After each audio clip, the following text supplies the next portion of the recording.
voting machines that are connected to the internet, and you've got super advanced AI that can potentially affect those machines, I think that's very dangerous. So we actually, so what I'm saying is that I'm only someone who favors technology. I'm super, 21st century technology boy right here. And I'm saying no machines for voting. Yeah. Elon is doing more than just creating the future tech for winning elections. He's also drawing attention to what many consider to be the single most important issue for Trump and elected Republicans, and that is securing our elections. Now, as we approach the midterm elections, the specter of electoral fraud, as always, looms larger than ever. The urgency is palpable. Without immediate action, voter integrity hangs in the balance, and chaos can ensue at the polls in the future. But who's allowing this to happen? Well, unfortunately, it's the ones who benefit, namely the political establishment, the very ones we elect, ironically, to safeguard our democracy. They're the very same ones who are dragging their feet on meaningful voting reform. They buried their heads in the sand, dismissing claims of fraud as baseless rhetoric while ignoring the reality that sits at our doorstep. This denial is not just dangerous, it's a betrayal of the very citizens they claim to serve.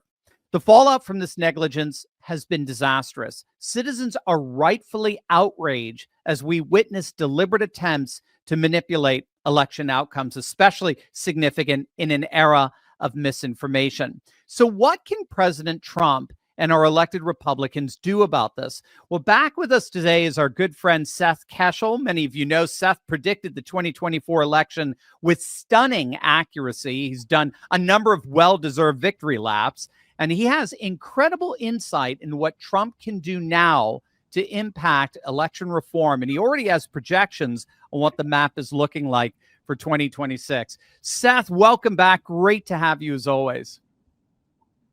Dr. Steve, it's good to run with you again. Obviously, we made some storms before the election and wound up that everything turned out correctly. We also did the victory lap afterwards. So it's good to be back on in the new year. Yeah. What were you, we were talking about it earlier, 56 out of 56 in your projections? 50 states, Washington, D.C., and then the 5 split electoral votes of Maine and Nebraska. 56 for 56, Trump 312, Harris 226. And there will be a new challenge coin.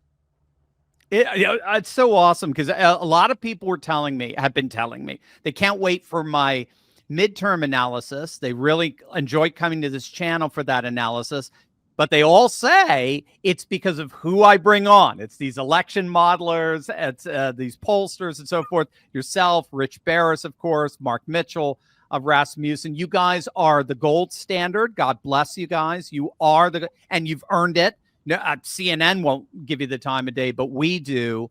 So I get compliments, and I can just say to you, you are the reason why I get those compliments, and I make sure everybody recognizes that. Before we even I want everyone to click on the link below and subscribe to Seth's Substack. It is awesome. I mean, you're producing articles, 2-3 times a week. It's you've got all kinds of data. Guys, make sure you're subscribing to Seth's Substack. It is gold. You're going to love it. You're going to need it for the midterms big time. So Seth, so Elon Musk, he's recently emphasized the risks of using technology like electronic voting machines to their vulnerability of being hacked with advanced AI and the like. So how do you see these technological concerns aligning with your own findings on election integrity, and what specific reforms do you think Trump should prioritize to address this? The electronic component, I refer to it as the electronic elections infrastructure rather than just simply the machines. It's part of the entire portfolio of problems related to our elections. And in fact, on my 10 points to true election integrity, I've listed ban all electronic voting systems as my second priority. It's a huge deal. Now, people that already believe elections are manipulated, you don't need to sell them on electronic components. being part of what needs to be gotten rid of. People that don't believe elections are manipulated at this point probably never will. But ultimately, there's about 10% of the electorate that still need to be persuaded one way or another, because there's also the risk now that Trump won. Forget the down ballot races for a minute. Now that Donald Trump won and went back to the White House, some people might have just thought 2020 was just a bad dream. So the electronics component, the selling point is it offers no transparency in our elections. You have to trust that this black box voting system is transmitting the results accurately, that what is being taken back to the central count is the accurate expression of the will of the voters. And more times than not, we found multiple vectors of problems with electronic voting systems. Are they hackable? Yes. Do they have issues with the automatic voter registration file filling out and backdating mail-in ballots? Probably so. We're not allowed to see this. And there's also the issue of the back-end software that's used to operate these systems that nobody knows and nobody can see except for the end user. So the fact is, electronic elections are not auditable, and they do not inspire trust in elections at all.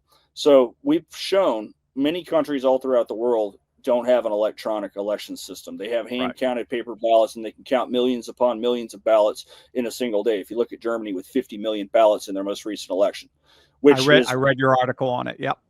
3 times the ballot count of California, but without the month and a half needed to count the ballots. So Musk is correct to point out the issues here, but it's also a shallow assessment, as if to think that we get rid of computers and voting, that elections are fair again. True. That's very, very true. Exactly. But are you would definitely be an advocate for paper ballots? Correct. But you remember the old argument about you can't get rid of Obamacare unless you replace it with something? Right. It was somewhat correct of a criticism. So for example, in elections, if you got rid of computer voting, but you still had automatic voter registration and universal mail-in voting or expanded mail-in voting like we have here in Arizona, then you're still going to have issues. So the blue states, the blue wall that you have, and I'm especially talking about the diehard Washington, Oregon, California, those states all have automatic voter registration. They have universal mail-in balloting. They have legalized and non-penalized ballot harvesting. And then they have weeks of the mail being out and weeks to count them on the back end. Once you have that in place, you can rig elections to your heart's content. Yeah, and in perpetuity, as long as you can. They're not even ashamed to declare victory in a race in December. That's how bold they are with this. But all the states that run clean elections that people trust, or cleaner than other elections. So Florida's a great example. Florida appears to have a clean trend line for president with Trump plus 13 and some change in Florida. But we're beginning to wonder if Trump should have won Florida more like 20 points, because there's some attorney, Peter Tickton being one, a close Trump associate and attorney in the Tampa area, that believes he's got a read on 475,000 ineligible mail-in ballots, which would have swung a congressional race in Tampa towards the Republicans. So if this is correct, then Florida's got almost 500,000 bad mail-in ballots, even with their protections against fraud. Then the sky's the limit on how much cheating is going on in the blue wall that makes you question whether there's really a blue wall at all. Didn't they? That's brilliant. Didn't they just scrub about 600,000 voters off their rolls? Did I read that correctly? In Florida, Texas, and Iowa were all won by more than 13 points for Trump, and all 3 of them had major voter roll purges. So the cleaner the voter roll, the more Republican a state becomes, miraculously. And in contrast, the dirtier a voter roll, or the more polluted a voter roll, the bluer a state becomes. Perhaps the most telling statistics about the 2024 elections is the fact that Donald Trump, in states that did not have automatic voter registration, Trump won the electoral votes 248-5. Wow. The only electoral votes that Harris won in non-automatic voter registration jurisdictions was New Hampshire for 4 and Nebraska's 2nd congressional district for 1. Trump won 248. Now, in the opposite way around, Harris won states with automatic voter registration. She won those 221 to 64. Wow. Pretty incredible. So and it's obviously not coincidence. States. Correct. And North Dakota is the only state without voter registration, and it happens to be the cleanest state in my models from 2016 to 20 to 24.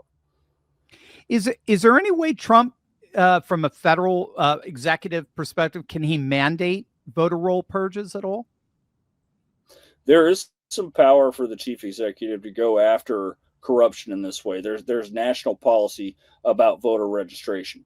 The issue that's going to be run into is the 10th Amendment, which allows states to craft laws that are not expressly dictated by the Constitution.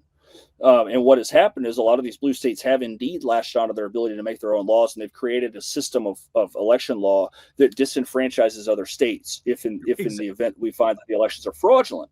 And one great example is it's so bad in the blue wall now that the mainstream media has to report on the cheating. So in Seattle, King County, actually Bellevue, there was a woman that received 16 mail-in ballots at her address, and she made a stink about it, and the news covered it. She's not the only person receiving tons of mail-in ballots. You got a lot of people that get 2 or 3. Here in Arizona, the new Maricopa County recorder, Justin Heap, when he was running against Stephen Richer in the GOP primary, he made a habit to ask people at meetings, how many of you got an extra ballot at your house that you shouldn't have got? And usually 2/3 of the room would raise their hands. So all these ballots add up. And the data is being sold and given out to people that go harvest the ballots in what amounts to an adult Easter egg hunt. So anywhere that has mail-in balloting on no excuse that's allowed for anybody other than the overseas military and legitimately disabled, you're not running a legitimate, trustworthy election system. Yeah, you mentioned my old stomping grounds where I grew up in Connecticut. I don't know if you saw there was that woman in, I think it's Bridgeport, Connecticut. She actually got arrested a second time stuffing ballots. The blue states seem to be just the worst with it. So so you've got your 10-point plan. Give us like just a summary. What should we be pressing for action to be done to finally resolve this issue? People need to be vocal with the House and with the Senate. Now, I'm not hopeful that the legislature federally is going to pass election reform. Number one, the House majority is very small. It's +4 this morning. The Democrats just had a member pass away, but it's +5 as elected, 220 to 215. So you don't have a big majority there. Somebody's going to find a reason to spike that. The Senate has Lisa Murkowski, Susan Collins, and Mitch McConnell. So it's a treacherous path through the legislature, even though that's the proper way. So Pete Sessions, representative from Texas, has introduced the Make Elections Secure Again Act, which I'm going to profile on my Substack tomorrow. This is a good way of going about legislation. It's very aggressive. It bans machines, for instance, limits early voting to 3 days, and cuts mail-in balloting. Now that's going to be sued by every blue state in the book as overreach, because they're going to actually go constitutional on you and cite their 10th Amendment rights. Ironically, this is a good way of going about it. So it's a good thing at least to vote on and see where the representatives stand on it. You'll be able to out a lot of people for the primaries in 2026, people that don't want to clean elections up and want to call it conspiracy talk. But people also need to be vocal with President Trump, who definitely has a bone to pick about the 2020 election and also the 24 election. He's been interviewed by Fox News, and he scoffed at the idea that Harris got 75 million votes in a losing effort. So he definitely almost seems like he's reading my Substack.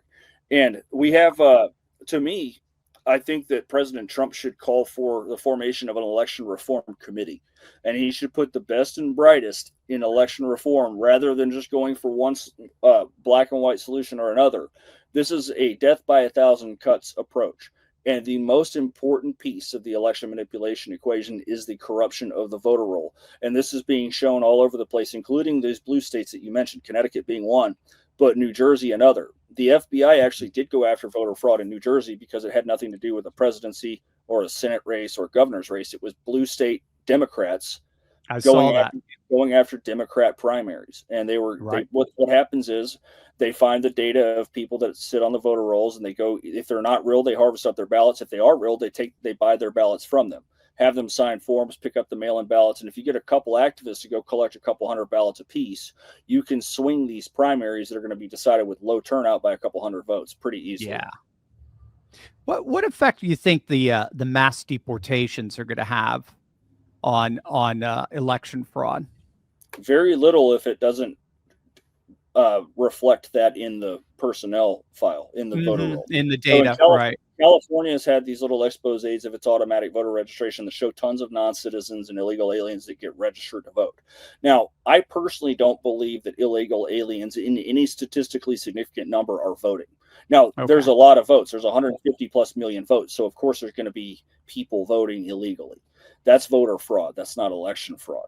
Now, Right. I think that the number of actual illegal aliens that are going to vote, that are willing to risk it all to get caught cheating in an election, is relatively low. I think what's Right. happening is that they're being voted for, because if they exist in a database, thanks to automatic registration, and their names are on a file, whether we have electronic manipulation, auto generating votes, and backdating the mail in ballot request for them, or if the paper is just going out and being harvested. One of the key ingredients of this is time. Just like a recipe, if I told you to put something in the oven, I'm going to tell you how long it needs to be in there. They have 6 weeks in a lot of these states to get these ballots out and get them back in. You couldn't possibly do it in 24 hours. Right. Right. Right. Gang, just as a reminder, make sure you click on the link below, subscribe to Seth Keshel's Substack. I'm a subscriber. You're going to love it. The information he gives you on a weekly basis is second to none. You just released your early guide to the 2026 midterms. So this is great. I love it. What are your early projections suggesting about the electoral map? The best indicator of the future is past performance. Since 1934, the beginning of New Deal midterm. So Roosevelt swept in 32 with the New Deal platform. And then starting in 1934, we get the beginnings of what we find for political science governing midterm elections. Now, understand the House is up every 2 years, including in presidential elections. The Senate is every 6 years. So the House is going to have the same seats up every single time. But since 1934, there have been 23 midterm elections. And in 20 of those 23 elections, the president's party has lost seats in the U.S. House. There are some exceptions. The most recent exception was in 2002. You had 1934 for Roosevelt. You had 98 for Bill Clinton. And then you had 2002 for George W. Bush, in which the president's party gained seats. Why is this? It's because the base is relaxed. They've got their president in there. The other side is fired up. And then you've got a small percentage of voters who think a divided government is the safest government because it forces compromise. Now, I admire their ability to live in a utopian world, but that's just the way the political science goes. And then, of course, you compound the issues that we found in the last 10 years of our elections, and anybody's up for grabs. So the average loss for the president's party since 1934 is 27 seats. Okay. Joe Biden only lost 9 seats in 2022. Now, it was enough to flip the balance of the House, but the average loss is 27. So if the GOP loses 27 seats, you're going to be looking at a Democrat majority of 242 to 193. In the House. Is that what you're? There's a number of issues. Yeah. No, I'm not going to predict that. It's first off, it's way too early to predict the House races. The margins in the House races aren't statewide margins; they're very small, and any local factors can tip those. Now, I think that this is a very good opportunity. The GOP has a 20% approval edge over the Democrats right now. You also have party registration, like we talked about before the presidential election, which is continuing to boom for the Republican Party. Normally, when a new president comes in, you're going to see the other party starting to make gains. Now, it's too early in Trump's term, and he's still scandal-free, which Trump the man will be, but the administrations are always plagued by leakers and plagued by somebody did something wrong. So there's no scandal. There's no hint of corruption, and there's no bad decisions yet. In fact, things are going to start getting even stronger for Trump when these economic measures come through. The shock from the tariffs goes away.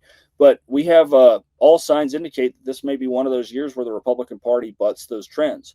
Unfortunately for the GOP, the blue states have successfully gerrymandered much of the map. The courts have sided with blue states, but against red states. Louisiana and Alabama both lost a solid red seat in recent court decisions. So where Trump could have 240 plus House seats when he was first elected, now he's at 220, even with a popular vote win. So the House max for the GOP is not as aggressive as it was a decade ago. And part of that is the inaction of the legislatures. Part of your modeling, that what I loved so much, and why I was so happy to highlight it for our audience here leading up to November 5th, was how you use voter registration data, because you mentioned that, and how voter registration data is actually very predictive of who's going to win president states and counties and so forth in presidential elections. Are you seeing a comparable pattern there with congressional races? It's going to be manifesting in all the urban and suburban areas if the trends are continuing on. Now, the issue with the midterms is President Trump now is way more popular than any rank and file Republicans. In fact, I think the only Republican that has a higher approval rating than Donald Trump, and it depends on what poll you consult, is J.D. Vance, who is Interesting. Who is an extension of Donald Trump. Yeah. So we have the presidential administration and the VP, of course, that are way more popular than the rank and file Republican. This is because the Republican base has picked up that the GOP is often willing to sell them up the river without a paddle. And loss of base support is how empires are lost. Right. Absolutely. Yeah, and we're seeing it in your backyard in Arizona, where you could just have these rhino Republicans, establishment Republicans, where Trump is running away with it. Ironically, Republican registrations are running away with it in Arizona, and yet seems like Republicans are still struggling there because they've just so betrayed their voter. I've just never known an establishment that just so hates their voter like the Republican, the Mitch McConnells and so forth. It's astonishing to me. It's the undue influence of the lobbyists, especially in the state legislatures. The lobbyists are too influential at the state level, and they control too much money. And you can always spot, my wife, Rachel Keschel, is a state representative in Arizona, and she's one of the good ones, and she's got a 100% Liberty voting record. And she showed me the bill list one time. And, she sponsored, I think, 23 bills this session as the prime sponsor, which is more than she did last time because she's been dumped a whole lot of trust with the public in family court. So a lot of family court bills and elections bills. But last session, there were 60, 70, 80 bills for some of these Republican legislators that they had as the prime sponsor, which is that is the opposite of limited government. It's more government. And as for the people that want to complain that Trump's not a true conservative, look, honestly, if conservatism is limiting of government, I can't think of anything more conservative or limiting of government than eliminating entire government agencies. So who's the true conservative? Exactly. Well said. Seth, I mentioned your Substack. Anywhere else people can find out more information on you and on election reform and your electoral predictions? Well, if you want fake news about me, just go Google my name. Then, of course, all those top links will come up of the people that say I'm the election denying conspiracy theorist that is associated with X, Y, and Z. But then you can look up all the analysis that I've hit right on the nose. Substack is my favorite place to hang out these days. It's drama free. It's people that are the deep dive types that want to get into analytics. I'm also on the major social media platforms like Truth Social, Telegram, and X. I usually only use X now to hang my articles. I don't hook and jab and jabber on X anymore. It's just too much toxicity and drama. But it's at real S Keschel. Keschel.substack.com is the place to find me. And I would appreciate your support of my work as well. Absolutely, gang. I'm a subscriber on Substack. You'll definitely want to subscribe. Click on the link below. Seth, seriously, he had one of the most accurate predictions in 2024 of anyone out there. So you're going to want to follow his work to keep up with his analysis on the upcoming midterms. I know I will be, and I urge you as well. Click on that link below. You will not be disappointed. Seth, you're the best, man. Let's have you back on real soon. I appreciate you, Dr. Steve, and all the best to your team, and I'll see you shortly. Absolutely. God bless, brother. Thank you.